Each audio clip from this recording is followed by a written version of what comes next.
If you've come up with amazing course content, you probably want amazing course videos that match the quality and professionalism of the information you have to share, which means you've got to get a super fancy camera, right? What if I told you you could make an amazing professional video with something you carry around in your pocket every day? What if I told you you could make an amazing professional video with something you carry around in your pocket every day? With something you carry around in your pocket, oh my goodness. Who keeps putting stuff in my pocket? What if I told you you can make an amazing professional video with something you carry around in your pocket every day? The video technology in this device has grown by leaps and bounds in the past decade. Following just a few tips, you can make an impressive, professional looking video without spending thousands of dollars on a special camera. Let's get into it. Hello creators, I'm Ben Tolson from Podia, where we empower creators like you to make a living doing what you love. The camera in your phone is pretty amazing.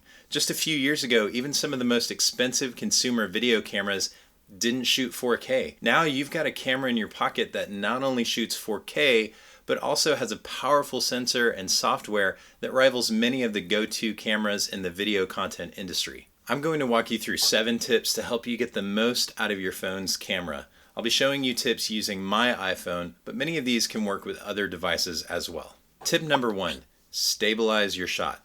Having a steady, static shot can instantly make your video look more professional. At the very least, you want to put your camera down on a surface that won't move or shake. Better yet, use a tripod with a smartphone adapter so you can have more control over the position of your shot. If you search iPhone tripod on Amazon, you can find something that works with your setup for less than $20 or $30. I'll be sure to link some suggestions for this and other useful items in the description. Tip number 2, make sure you're properly framed in the video. This part is actually a bit challenging if you're doing it on your own. It can help if you have someone else to sit or stand in your place as you adjust the camera. If you're on your own, try to use something that's already in your shot for reference, or use some type of object as a stand-in. You want to make sure you're not too close or too far away. Phone cameras typically have a wider angle lens, which means it has a wide field of view. So you want to err on the side of being closer. Try to position the camera so that you are framed from about mid-chest up and have a bit of space above your head. Also, this may go without saying, but just in case,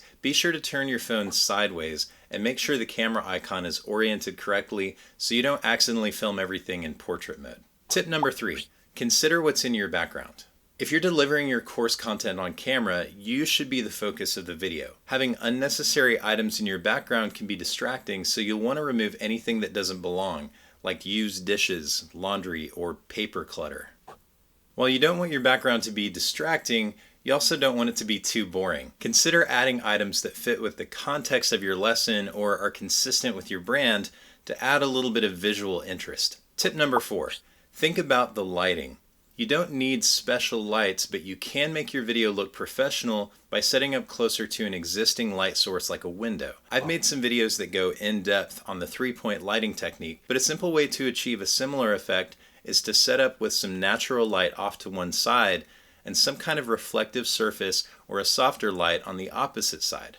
Tip number 5, consider using a separate audio source. Earpods, not AirPods, but earpods actually record decent sounding audio. You can set these up like a lapel mic and attach the microphone section near your collarbone, or you can clip it to a tripod. There are also external microphones that are designed to work specifically with iPhones and can plug directly into the lightning port. You can do a search for iPhone lapel mic or iPhone condenser mic to find a microphone that works for your budget. Again, I'll link to some recommendations in the description below. Tip number 6, think about your audio quality.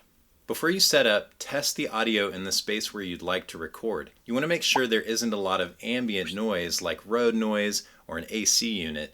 And you also want to make sure there isn't a lot of reverb. Usually spaces with hard floors and high ceilings tend to create more reverb. So you'll want to try to set up where there's carpet and maybe some cushioned furniture to absorb the sound. I like to do the clap test to see how noisy a room is.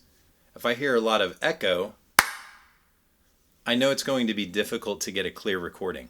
But if it sounds dull, it's probably just fine for recording. If your ideal recording spot has a lot of echo, consider bringing in a rug and some cushions to help deaden the sound a little bit. Tip number 7, lock in your focus and exposure. The native camera app on your phone comes with a focus and exposure lock feature. You can lock in the focus and exposure by tapping and holding the focus box for a moment until it says AE/AF lock on the top of your screen. If you can, get someone to help you set the focus and exposure as you sit in the spot where you'll be recording. If you're working on your own, try to find a surface that's about the same distance you'll be sitting from your phone and that's also reflecting about the same amount of light as your face. It may take gathering a few test shots before you get it where you want it, but this will ensure that the lighting and the focus will not change while you're recording. Bonus tip: use apps to take advantage of extra features. There are many great camera apps on the market that can expand your iPhone camera's capabilities. One of my favorites is Camera Plus.